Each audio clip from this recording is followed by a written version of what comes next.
Hi, everybody.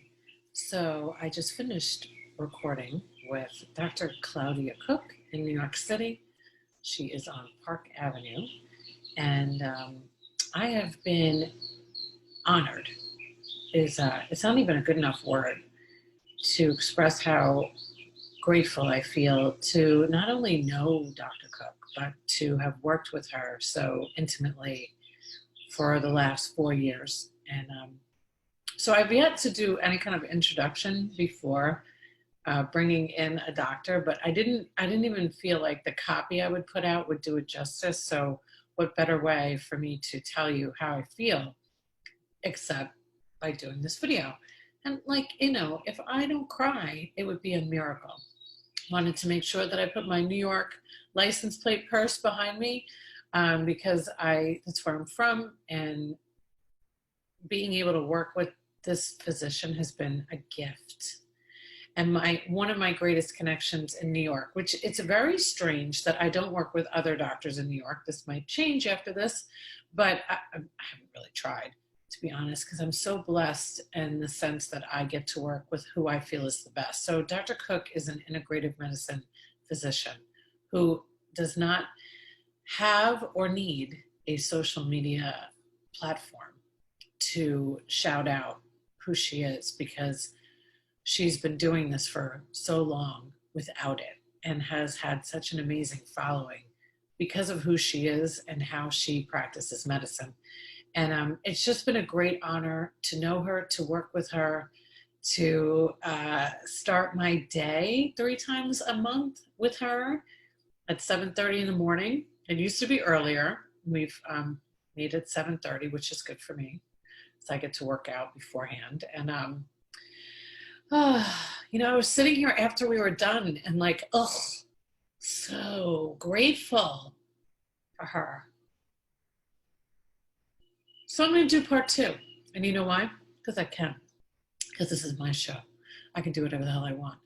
And it's a blessing and a pleasure to work with these healers that do so much for so many. Thank you, Dr. Cooke. I think you're the best. Hello, everybody, and welcome to the show. So as I have already mentioned in the copy, this is a very exciting day for me because I am bringing you my absolute favorite female physician from New York City. So first, I would like everybody to hear your wonderful voice. Please say hello to everybody, Dr. Cooke.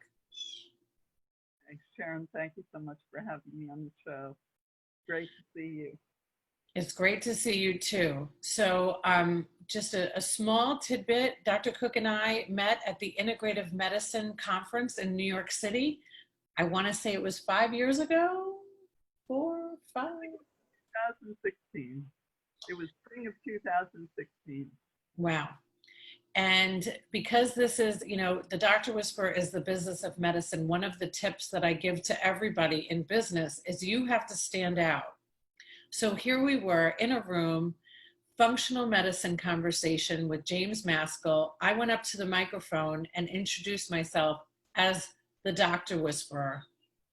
And then it was just by beautiful coincidence and divine intervention that Dr. Cooke and I then met and spoke for quite a long time, right? Something like that. Yes, it was divine intervention, but I was across the conference room, and when you stood up and asked your question, I said to myself, I have to meet that woman. I have to talk to her. And I weaved my way across the room and introduced myself to you. And I was so happy that we met, because I think we met the next day alone in a room, right? We did. And we had a wonderful conversation, and we've had wonderful conversations ever since. So for those of you that are living in the world today, we know what's happening in New York City. It is a very difficult thing to watch, me being from New York and being very attached to New York always for the rest of my life. But I have this wonderful physician who I know is being a vessel to as many as she can for healing. So I'd like to just turn it over to you, Dr. Cook. I want everybody to hear from you actually for the entire conversation. I've never done that before because I'm only interested in what you have to say. I've never done that either, so you may need to help me a little bit here. Doubtful. Tell everybody what it's been like. Well, let me say that I have not been in the hospital during this time. I was an ER physician, as you know, for 5 years full-time, 7 years part-time as a traveling ER doctor, but I have not worked acute emergency since 2002. And from 2002 to 2012, I did work at a hospital urgent care here in the city. And have not done the urgent care work in 2012. Since 2012, I started my practice 22 years ago, and I always had other clinical gigs outside, a number of others. And when I left the urgent care position in 2012, I decided to just devote myself completely to the practice for a few months, and then I would look for another position. But as soon as I put all my energy into the practice, it went to another level, and so I never took another walk-in position. And I have a practice that I love. My original training was in internal medicine, and I always thought I was going to eventually end up as a country doctor, and life kept pulling me back to New York. I've come and gone from New York 4 times in my life, but I've been here continuously since 1998. And Well, mention why the pull to being this country doctor that you mentioned. I mean, you did grow up on a farm. That's right. I grew up on a farm. I love to be in nature, and I really am a generalist at heart. And I had ideas of starting a farm clinic. In any case, it's okay that that hasn't happened so far. I love New York. It's a push me, pull you. But I think New York is a very generous place, a very friendly place. It is the most populous island on earth, and the whole world is here. And on any given day in my office, it's common that I have people from the 4 corners of the globe, and I absolutely love that. Very hard to find that in a rural setting. But in any case, I wanted the emergency room experience after finishing residency, because I thought, well, if I end up in the countryside, I want to be able to deal with whatever comes in the door. And I never intended to stay in emergency medicine permanently, but I wouldn't trade those years for anything. Yeah. And what I saw, I worked at a level 1 trauma center here in the city for 5 years. And whatever people came in with, almost anybody who comes, well, let's say the majority of people who come into the ER with chest pain are afraid that they're having a heart attack, or those who come in with headache or afraid, a new and different headache, they're afraid of a brain tumor, right? Mm-hmm. And the imagined illness creates havoc in the body. And the truth was that the vast majority of people who came into the ER, even at the level 1 trauma center, the majority of people came in for medical problems, not surgical. And of those, so much was preventable illness. And additionally, so much was preventable illness, that's it. and I've always had a strong interest in natural modalities, optimization of nutrition. I have not thrown away the prescription pad. Drugs are just too easy when they work. Huh? Yeah. And so I like the term integrative medicine, drawing from the best of both sides of traditional Western medicine and complementary therapies. But in any case, so I had the 5 years experience in the acute ER, and then I took what turned out to be nearly a 3-year self-styled sabbatical, working compressed periods of time in emergency rooms, mostly in upstate New York. I worked in the second smallest emergency room in New York State with 2 beds in the ER. I worked at another fabulous place, trauma center, the emergency room at the northeast corner of the state with a catchment area that went out about 100 miles in all directions. And I did a little bit of work in Indian Health. And at that point, when I left my full-time ER job here, I said, I want to educate myself in the ways of complementary therapies. I had a very strong attraction to acupuncture always. And so I took an intensive acupuncture course over the course of a year for physicians, and began a self-education through seminars in nutrition and botanical medicine because I wanted to bring these other options to bear in practice. I didn't want to just sit there writing prescriptions. And just so I can interject there for one moment, I think one of the reasons that what you were doing spoke to me so well was my introduction to the medical world, although not clinical, was New York Medical, which was an Eastern Western company.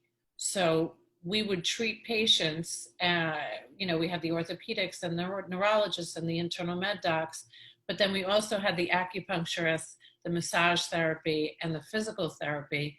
So I have always had that same mindset. I was so attracted to that side of it, but also, of course, had such a great respect for the science and the fact that you could get a prescription and feel better quickly when it was something that wasn't that preventative that you talked about originally. So I was just so excited when I heard you were also an acupuncturist, because what a wonderful collaboration that is in your own practice. So go on. I'm enjoying your story so much. I'm just going to listen to you. I haven't looped back to your initial question about what it's been like to be here during this time, but let me backtrack again for a moment. So yeah, I continue to do acupuncture, and my practice evolved over time into predominantly integrative internal medicine, because there were so many acupuncturists on the street at that point in New York, even in 1998. And there were not a lot of complementary physicians at that point, not so many. And there was a lot of demand for my services in that domain. And I say that part of what attracted me to internal medicine and generalist medicine are people's stories. The most important part of diagnosis in clinical medicine is the history. And the assembly line insurance-based system, while it has brought some benefit, has completely undercut the doctor-patient relationship and the history-taking process.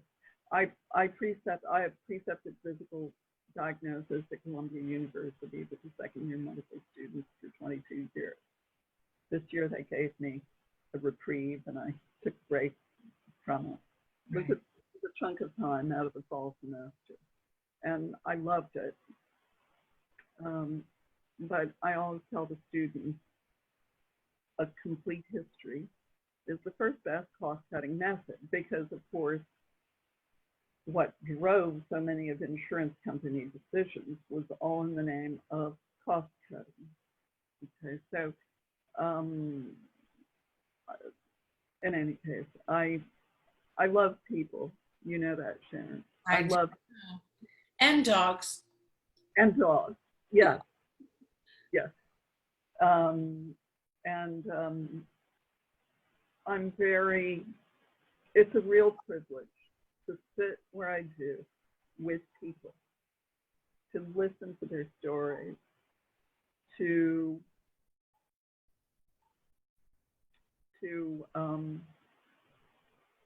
help them with me discern the ways in which their stories inscribe themselves in their health or illness.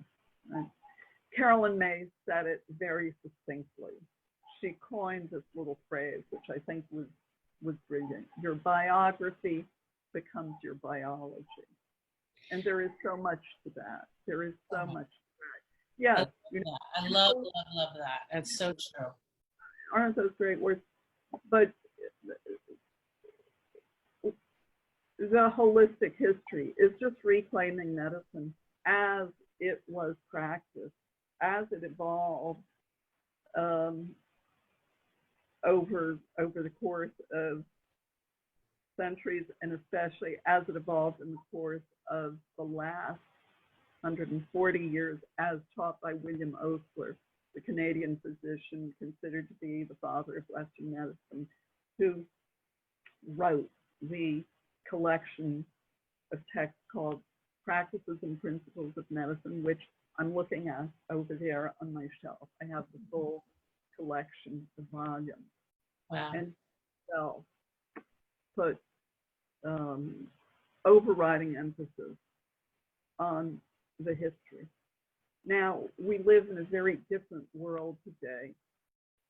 Especially today. Right? His collection prevailed as the core textbook of medicine from the 1880s until the Second World War. Incredible, right? But our lives have become busier, our world more technologized, right? We have a lot of diagnostic tools today that were not available in that era, that are fabulous, that have moved us forward. We had gained from 1900 to 2000 in the US. We gained about 30 years of life expectancy. There's some signs that is turning down over the last few years, perhaps. But where do we go from here? Where do we go from here? Because the current situation could drive us more deeply into the reductionistic model and a cookie cutter approach to problems, health challenges, or, as I see it, it's holding out a huge opportunity to really fully engage the complementary techniques that are available, so many of which were sidelined for the better part of a century. Many of these approaches some of them are slower, they're more time consuming, they're not the quick fix. It demands more engagement on the part of the person to make modifications, the lifestyle. That's true in many cases. it's also true that many of these complementary therapies are far less expensive. Yeah, far And less. now with the enormous economic downturn, that has to be taken into consideration as well. So what has it been like to be here? Because I am in the age of risk, a lot of friends who live outside of the city, and some of my patients even expressed surprise that I stayed here and that I didn't go out to the country. But I felt, because so many of my patients really had no alternative but to stay in the city. I've been here for 22 years. I leave at every opportunity for an overnight in the country every couple of weeks. Every 2 weeks, every 3 weeks. After 3 weeks, I typically start going a little stir crazy in the city. But I felt it was important to stay here. I haven't been out of town since mid-March, early March, since the lockdown went into effect. I felt it was important to stay here to hold the energy, and I've been writing a series of newsletters to the patients that I've seen over the last, most of the patients I've seen over the last 22 years. Mind you, I'm a consultative physician, and I'm strictly speaking, I am not primary care. I have everybody see a doctor outside of insurance because I have never participated with insurance in my practice, with the exception of Medicare, which I did participate with for 21 years. But no more. But no more. So those newsletters I have been privy to, and I must say, so the first one I got, I sent right to my parents. And then I sent it to my husband, because it kind of goes in that order. Parents, husband. And he knows that. It was very helpful to them. And I believe that they have been taking on your advice since then.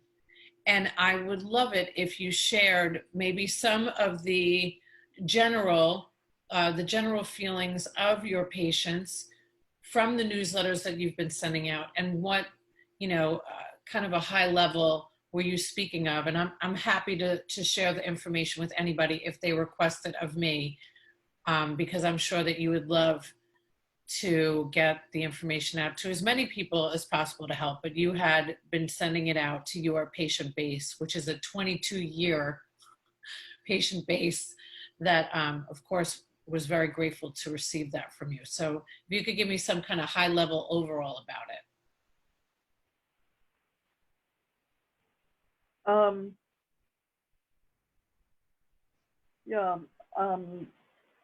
There have been so many concurrent pandemics in this time, right? A pandemic of fear and anxiety being one of the most visible.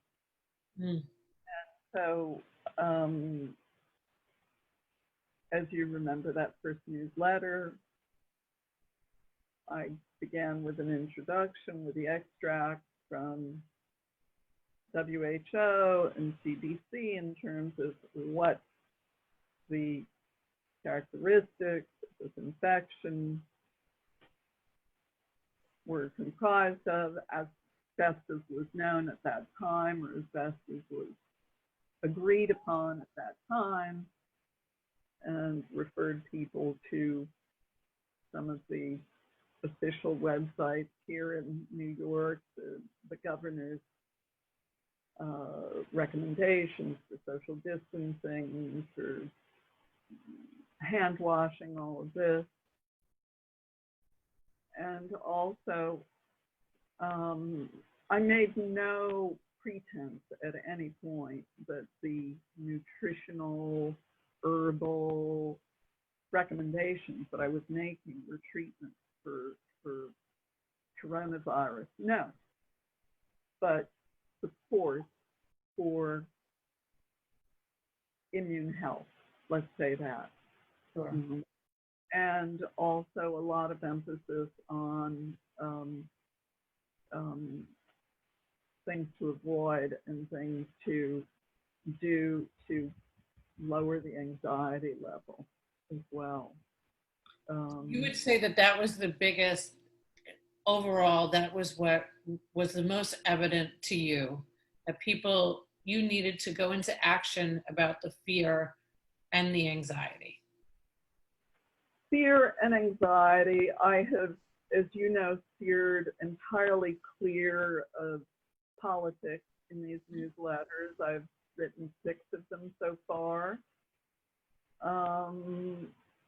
I was also struck by the epidemic of confusion and distrust of the authorities, both public and private. And so urging people to read critically, to listen critically, to put themselves on a regimen of media time, to spend time in the day without radio or TV or computer, and to go within, to think critically, to learn to I have said to I was a yoga practitioner for many years, and breathing exercises have been part of my daily life. Breathing meditation, prayer have been part of my daily life. Gratitude.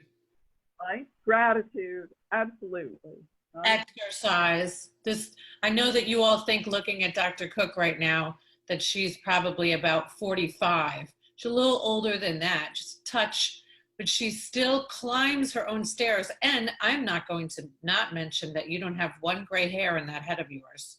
And I know everybody wants to know how that's possible. I won't say how old I am, but I'll say I could start collecting Social Security next year, but I really don't want to.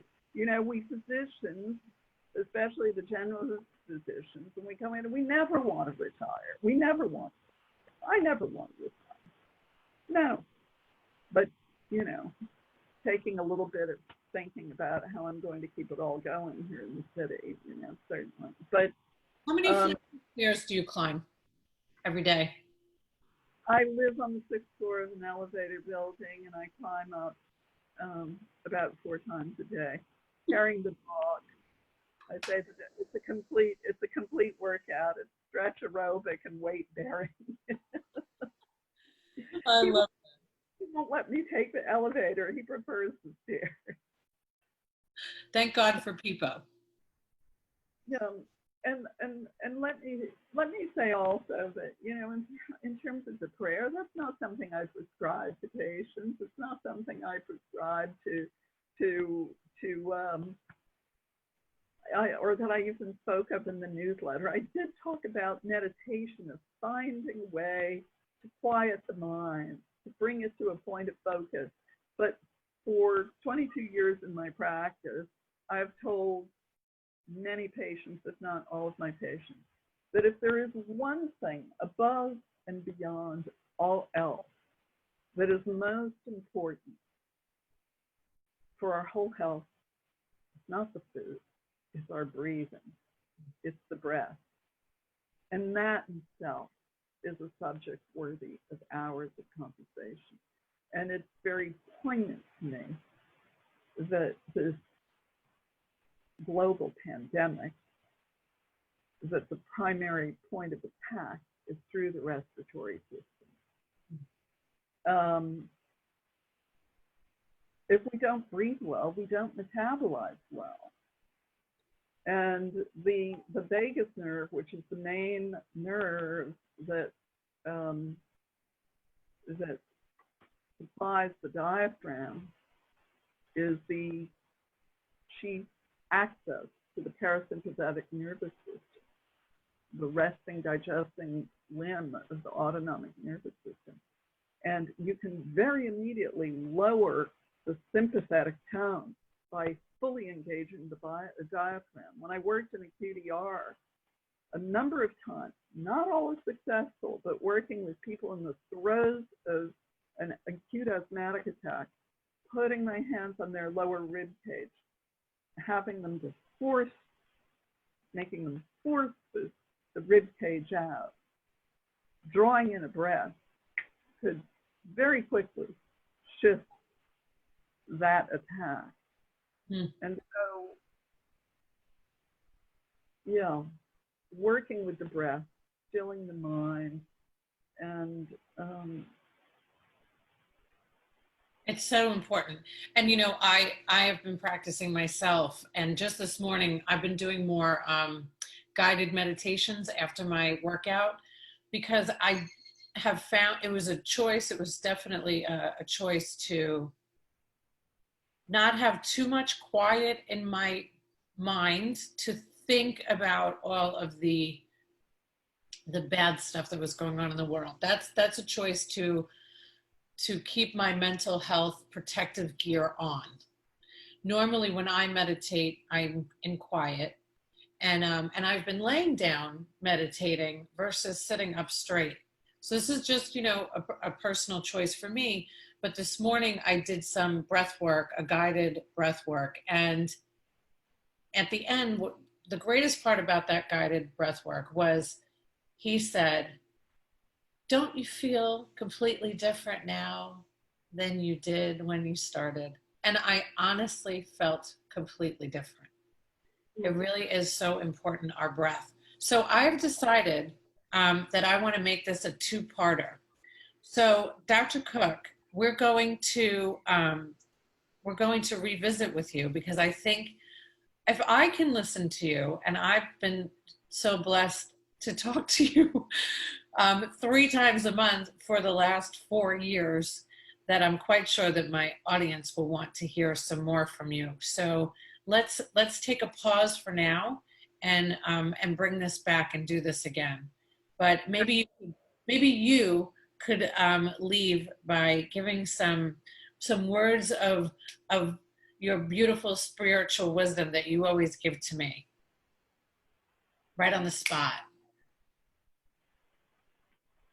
I'm going to tell people to I want your listeners to connect with their deepest self, first and foremost, and take time in the beginning of the day before turning on the radio or the television to sit quietly with themselves and center. Yeah. You've been my greatest gift in doing what I get to do for a living. So thank you so much. Sharon, thank you so much. No, you're the best. Because as you know, I've been utterly phobic about doing any videos, so thank you. I feel so honored to know you, to love you, to work with you. So thank you.